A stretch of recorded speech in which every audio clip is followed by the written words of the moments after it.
We've talked a lot about helicopters this year. I suspect there are more than one question in the room. I'd be disappointed if there wasn't. So if you do have any questions for either Andrew, for Chris, we have Tim Glasspool from Bristol here as well, who's the co-chair of HSSG. So between the three of us, Jake and John, I mean, we'll do our very best to answer your questions. So if you do have any, please let us know. One? Great. There's a microphone just coming so everybody else can hear you.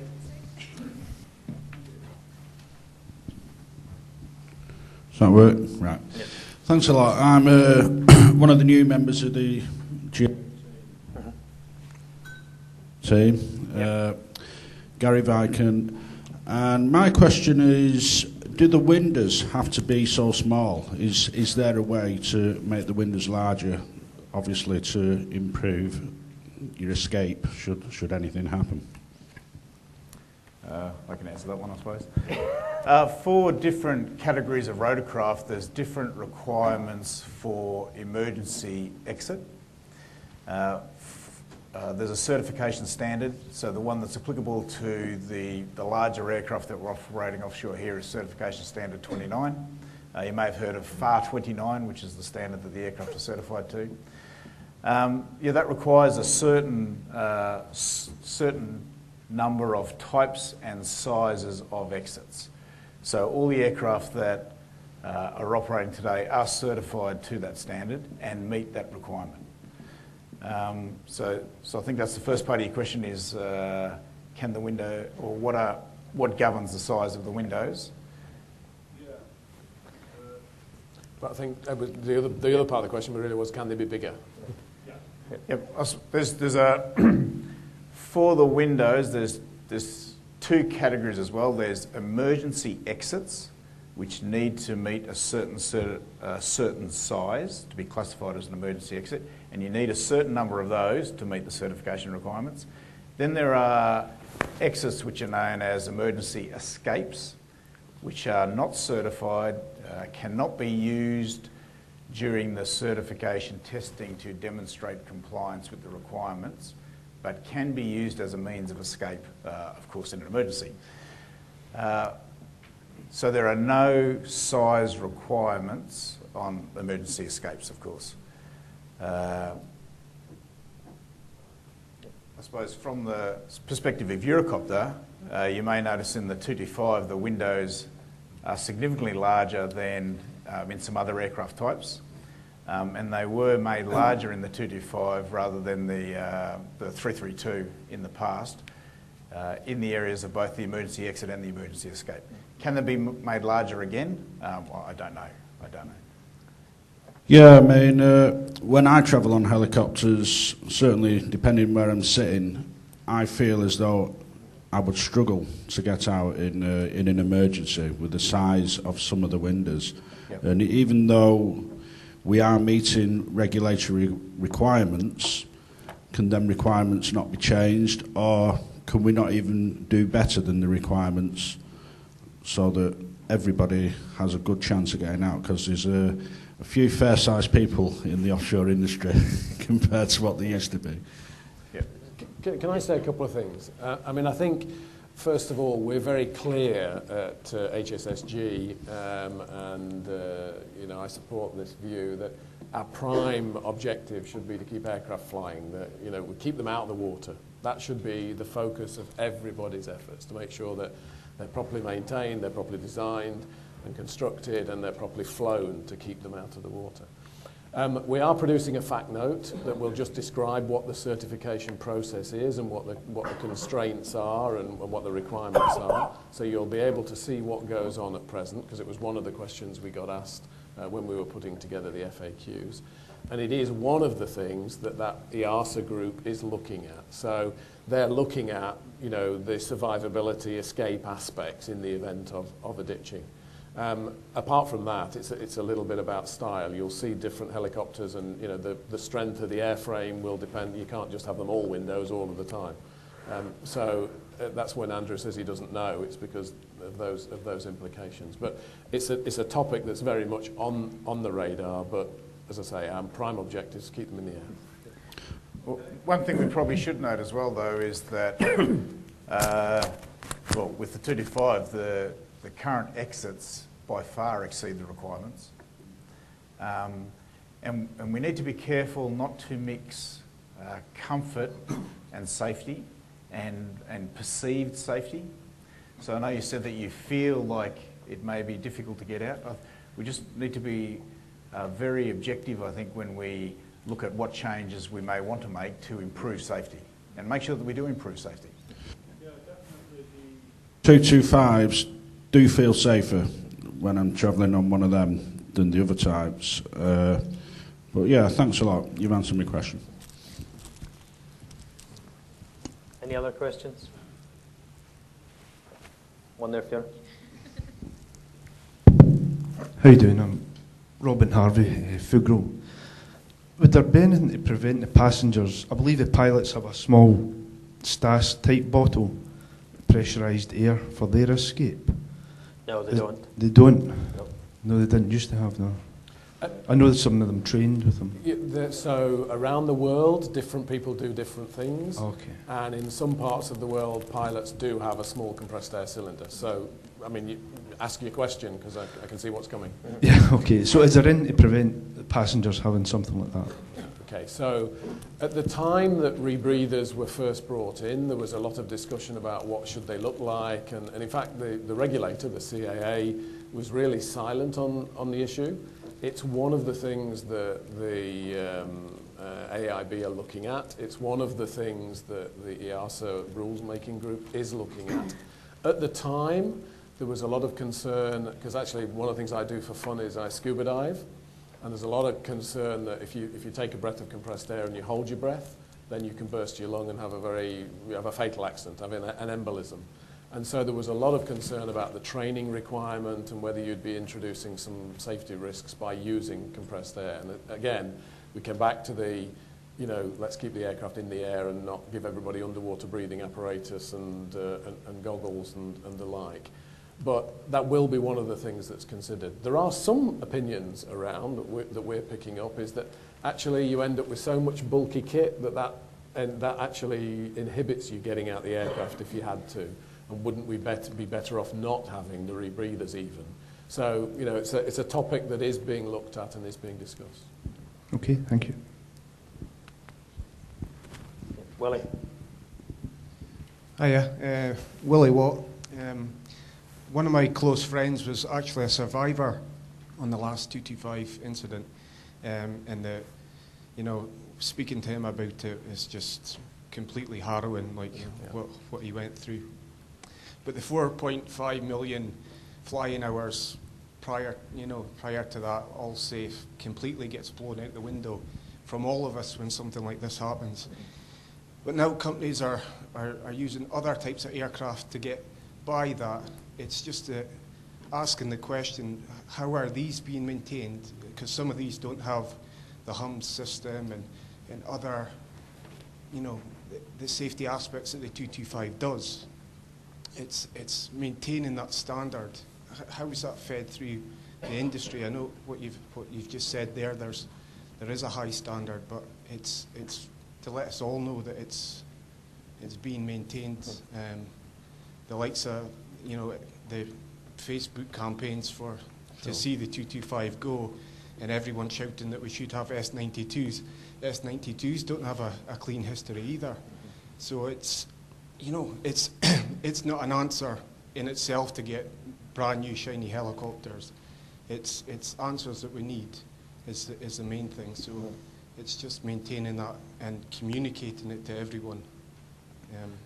So is that going to be a constant thing from now on? Yeah, so Willie, maybe I can start, and if Andrew's got anything to add. So, yeah. I mean, you mentioned the S92 versus the EC225. I can tell you in Canada, there's a campaign to get rid of the S92, and they want EC225s because they had an accident, as we all know, with an S92, and I was involved in the inquiry that followed up to that when they came to the UK. So, I mean, the industry is very highly regulated. So for example, in the UK sector, the CAA prescribe what you need to have fitted to your aircraft. And to do the sorts of work that we do, flying people offshore in in what are called hostile waters, you have to have HUMS fitted, and the operators have all got their systems for analysing HUMS, and the industry has driven a research campaign to make that better. What HUMS does, for those who don't know, it essentially has a number of sensors around the aircraft which detect vibration, and they are analysed after a period of time, but typically now we're getting some live analysis going on with the modification on the 225, and typically after every flight you would download the data. And you can be cleverer with the algorithm, so it should head off 85%, I think, is the kind of ambition of the advanced anomaly detection systems, of failures before they occur. Now, that was an initiative put in by the UK oil and gas industry. Around the world, they don't all have HUMS, but it's become a statutory requirement in the UK. So you cannot operate an aircraft on oil and gas duties in the UK without that it has HUMS and without the industry standards which we set. And we have guidelines set at both the level of the industry worldwide and the industry within the UK. And a lot of this is what the operators cooperate, and I'm looking at Tim, but what the operators cooperate on a daily or a weekly basis, sharing information and making sure that procedures are right. Well, I would jump in and say those regulations only apply to UK operators. Okay. So if Yeah. the aircraft is being used, bought from somewhere else, and it doesn't have a big G on the side, the rules don't necessarily apply. So that's one of the, just so you know, that's one of the points that we have raised with the CAA as part of their inquiry. Yeah, it's just my worrying side of things is that the industry will tend to focus on the incidents with the 225 and the other types of aircraft are maybe forgotten about, so to speak. No. But it's just that it's communicated to everyone that it doesn't matter what type of aircraft you're on, that it's going through these thorough checks. You know, I think that's essential. Everyone knows that. I think, I mean, your point, Willie, is really well made, because we've been, as an HSSG, spending a colossal amount of time focusing on 225 issues and recently the tragic Summer accident. But one of the reasons why we formed HTG, the task group, was to look at that incident and get HSSG back to the level of looking right across the fleet on behalf of everybody. So we've communicated about what we think is most important in terms of response to incident, but some of the proactive stuff that we have been doing or should have been doing, we have been less focused on, and making sure that we can communicate that all the other aircraft are being maintained and being operated to exactly the same requirements as before. We've kind of missed that, because what we thought was important, it's getting that balance right. So you're absolutely right to point it out, and it's something that why we have now Chris chairing a task group and HSSG back at looking some of the heli-met, weather data networks and anomaly detection and all the other bits and pieces that are going on that right across the fleet make a difference. And not just that fleet, but what we do, even to the point that, I still find it incredible that the minute we and Bristol's brought this up, the minute that we land on an offshore installation, people are undoing their seatbelts before the HLO is telling them to do that. Bristol's have had to create a nice laminated sheet for the back of the aircraft. Why? Why? The basic things we can do as individuals to stay safe and follow the rules we're not doing. And then we get to the, how do we make the whole thing safer? So there's lots of things that we can do and should do and will be doing as we go forward. So hopefully you'll see that. Yeah, I mean, I think there's a whole picture. It's not just about the aircraft. It's also partly about the way the aircraft is flown. But there are things we can do for our own part about, making sure everybody's doing the right checks on their survival equipment when they're coming in, as well as when they're going offshore and they have a formal briefing. We can be consistent in some of those things. And also some of the technology. Andrew talked about technology, but improving the quality of precision approaches, not just to airfields, but also to offshore installations. The technology is coming over the next few years to be able to make that a much more kind of automatic approach. And we won't see it yet until the technology is completely available and tested and certified, but it's coming. And one more kind of related to the first gentleman's question. Is there something in the regulations to do with the size of passenger? I know he's on about making the windows bigger, but What about making the passengers smaller is what I'm saying. I've been on choppers where I've had quarter a seat where I should have a whole seat, but next, you know. Yeah. And I can totally understand what the guy's saying. He's, you know, that is your first thought is, I've only got quarter a seat, and how the hell would I get out that window? It's, So there's a couple of things maybe to say about that. I mean, in Australia, they actually do have a template, and if you can't get through the wooden window, a bit like going on Ryanair, you know, if your bag doesn't fit in the grid, if you can't go through the wooden template, then you don't get on the flight.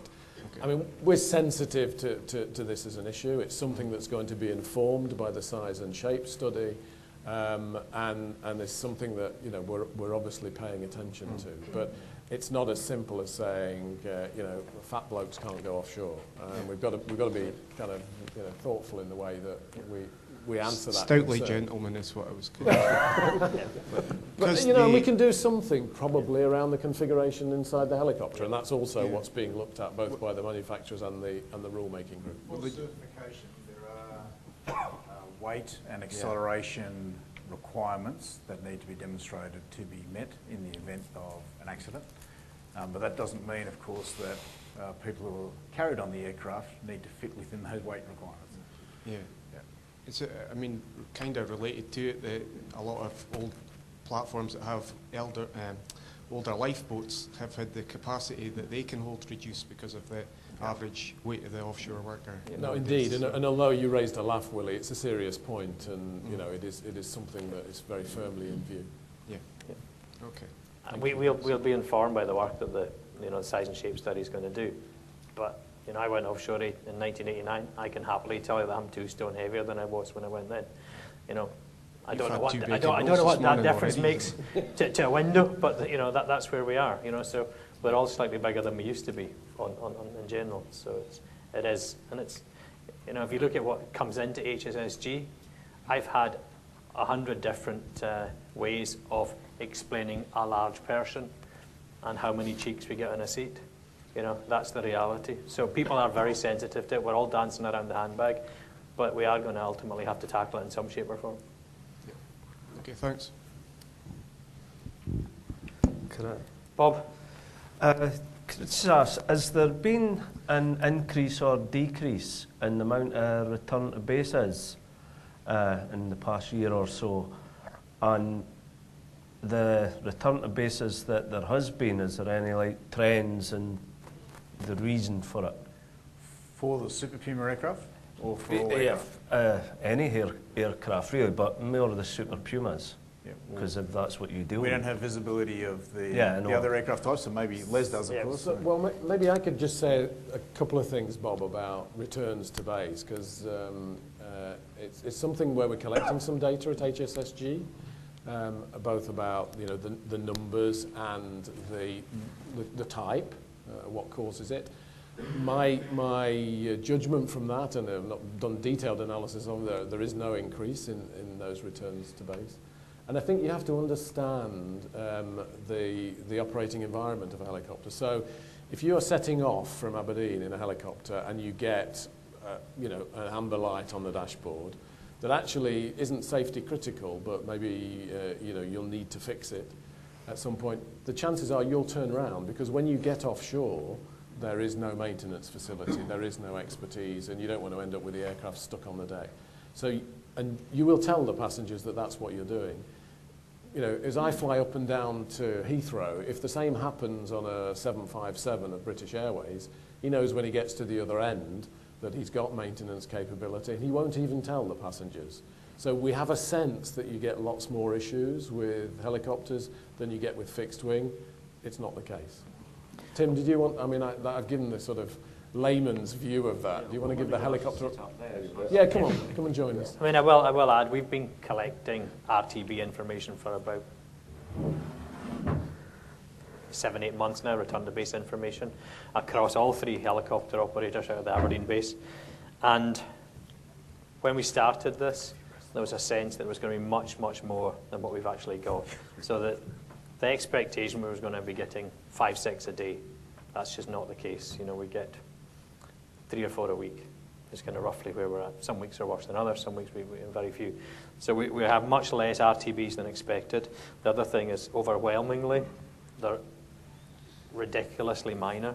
So really, just 95, 99% are really, really minor, but it's still the most appropriate thing to do in terms of minimum equipment list. The other thing is they're shared on a weekly basis. We send out to all HSSG the number of RTBs in the previous week, who had them and what the information was. And that's only shared within the HSSG. It's not analysed in any level. Once we get a full year's data, we'll begin to look at that. But it's entirely transparent in terms of those that are trying to make things better are now getting the data in, and as close to real time as we can manage. Tim, what have you got? Well, just to put some colour on it as well. Is it transmitting? Does it sound like it is? Should be. The helicopters today are very electrical, they're very electronic. So there's all sorts of things that can go wrong where various computers get out of alignment with each other by a millionth of a second. And we have to go into, or one of the systems might go into a backup mode. Now again, it's not a safety issue. The backup modes are more restrictive and are safer in lots of ways than the fully online system, but because there's reduced capability, we'll get a light come on. Now, because they're computers, the way you fix this most of the time is you switch them off and you switch them on again. Now that's not something we're able to do in flight for fairly obvious reasons. It's also not something we necessarily want to do offshore, because if there actually was a fault and we switched it off and we switch it on again and it still doesn't work, we're now 150 miles from the software engineers and our own maintenance guys that can potentially fix it, and we're on an exposed heli deck with no hangar, and you don't want to be opening up the helicopter to expose all these various computers on 250 feet or whatever above the North Sea in a 40-knot wind in the rain. So these are the reasons why we turn back, because we can just get back to Aberdeen, if it is from Aberdeen, shut the aircraft down, restart it, everything works, and you go on your way again. Now it's annoying, and believe me, the pilots are just as annoyed as the passengers about this, but it's one of those things that is improving. I think over years the RTB rate is actually going down as the aircraft get more reliable. All the data gets fed back to the manufacturers, so we can very much see the areas, the systems that maybe aren't talking together very well. As part of the continuous product improvement, we get various software updates and upgrades that come to these aircraft over the years. Most of them, the 225 is not that many years old. Is it 2006, I think it came in, and we're on about software version 13, 14, yep, something like that. So you see there are these continuous improvements which, although they may bring some additional functionality, certainly there's things that we see on those TV screens that we didn't see before because of improvements over time. It also improves the reliability so that the computers all speak together more efficiently, and these little data dropouts happen less regularly. So it's all part of the process in improving the overall product and overall safety. But we're not at the 100% perfect reliability stage yet, and that's why we still get RTBs. And an awful lot of them, I'd say of the ones I see, probably 90% are that kind of issue, and the rest are made up of we're getting an indication that a door hasn't been closed properly. Now, every single cowling door on the aircraft has micro switches or proximity sensors to show that it's been shut properly. Now, if one of those comes on, we have no choice but to land and make sure it's been shut properly. Every single occasion, you'll find that it actually is, and it's the proximity sensor or the micro switch that isn't working properly, or it's been misset, or some other issue with it, but you need to check. And again, if you've only just taken off, and these things tend to show fairly quickly if there is an issue, that's again a fairly standard RTB. You just land back, you check the door's closed, you open it, you close it again. Has the light gone out? Yes. And then you make sure it's properly secure, so if potentially the light comes on again, you know that the door is actually shut. But again, 9 times out of 10, we will just go back into, put it back in the hangar anyway, and the engineer with the screwdriver will take 10 seconds to readjust the proximity switch, and then we go away again. But these are the kinds of things. They're live aircraft. They get used an awful lot. There's an awful lot of parts on them, it's all being shaken about. So some of these little proximity switches and things will sort of adjust themselves over time. Doors may, things that were 3 millimetres apart, when it came out of its initial check, might be 5 millimetres apart a couple of weeks later through continuous use. The limit might be 20 millimetres, but we detect at the lower level. And these are the kinds of things that constantly have to be changed and adjusted, and that's what's behind all the RTBs. So I hope that helps, but it's a nuisance issue rather than a safety issue. I would think if, as long as that could get, more of that information could get shared with the guys, because a lot of the time you hear it's technical, and that's the last you hear. If you could find out whether it's when you're offshore at work or some other way, I think it would help the confidence in them.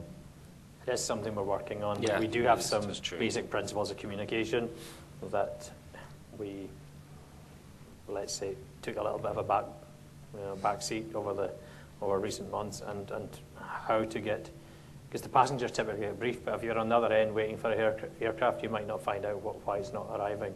So it's how to improve that link we see as being really, really important.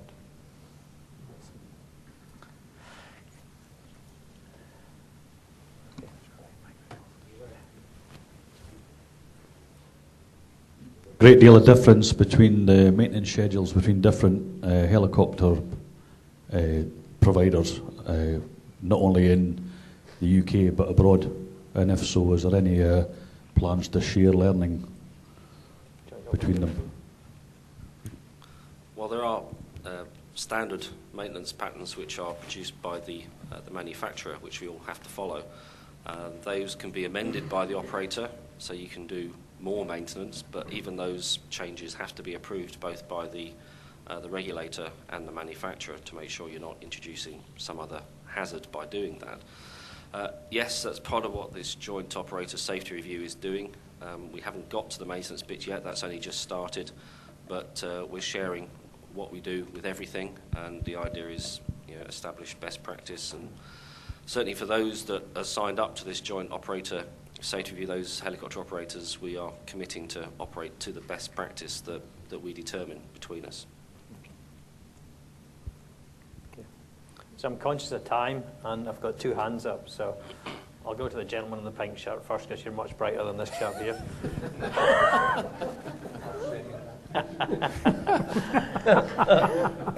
Thank you for That your was comment. a fashion statement, not an intelligence statement. I'll tell you where I bought it afterwards, Liz. Mike Fitzgerald, I'm safety rep on Dunbar platform. I think irrespective where we travel to work on an L2, an S92 or a 225, one thing that everybody in this room has in common is we wear the same survival suit. I spoke to one of the survivors from the incident in August, and if he could change one thing, it would be the fact that he would change the survival suit, as his failed. And when he was lifted out of the water, the search and rescue had to cut his suit because his suit was too heavy to fill with water. I just wonder, is there any moves from SSG and Safe Step Change to review the type of suit we use? And I'm disappointed, I've looked at the list, there's nobody from Survivor 1 actually here. So I'm just wondering, is there any moves to address this issue? So, I mean, a couple of things to say there. I mean, the first thing is we're in contact with the survival suit suppliers and the service provider. It's one of the things that the AIB is looking at as part of its investigation. My own experience in this, and as I say, one of the things I do is go scuba diving, so I put one of those things on and leap into the North Sea on a regular basis for fun. It's all about the seals and the fit of the suit. So one of the things we're very clear needs to be improved is people's understanding that, you don't get a very comfortable feeling with the seal around your neck, and sometimes it's a bit too tight, and we do think we've got some people wearing suits that are too big.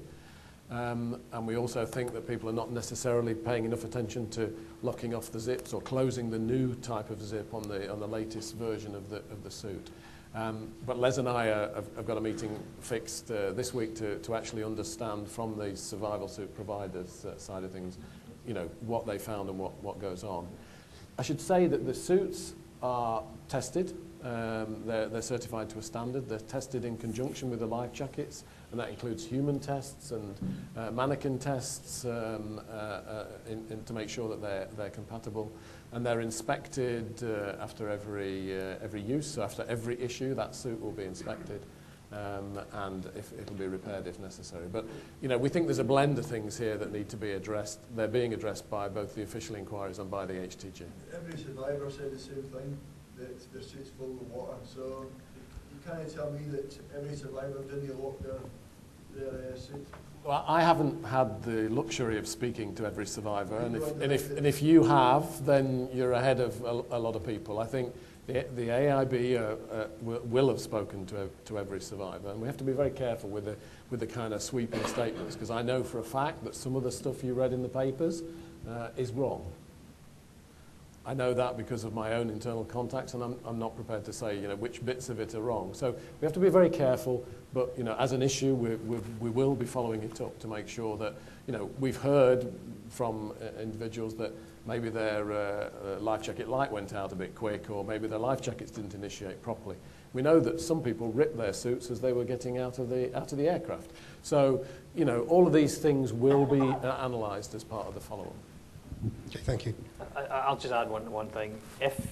And we are trying to push AIB in terms of understanding where they're at with their investigation, because if there are genuine issues with regard to the survival equipment, AIB have an absolute legal responsibility to advise us and put in immediate recommendations in which we have to act upon. So so whilst we're waiting for them, there are things that we can do in the background, but they have a responsibility to do that. And we need to hold them to account to do that. Okay, thanks, Liz. Okay. I'm conscious of tea and coffee, and we're running over, but this is important. So you're the last question, so make it good.